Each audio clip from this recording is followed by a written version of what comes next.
Sikkim trip is incomplete without Ravangla Buddha park.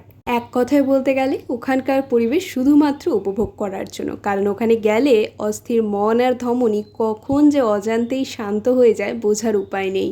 মন্দিরের চারিদিকের কারুকার্য এতটাই অপূর্ব যে অবাক দৃষ্টিতে শুধু চেয়েই থেকে যেতে হবে। এই রাভাংলা বুদ্ধ উদ্যান তথাগত সান নামেও পরিচিত, যা দক্ষিণ সিকিমে অবস্থিত। এটি নির্মিত হয়েছিল 2006 সাল থেকে 2013 সালের মধ্যে এবং এটির প্রধান আকর্ষণ হলো 130 ফিট উচ্চ বুদ্ধ মূর্তি, যা গৌতম বুদ্ধের 2550তম জন্মবার্ষিকী উপলক্ষে নির্মিত করা হয়েছিল।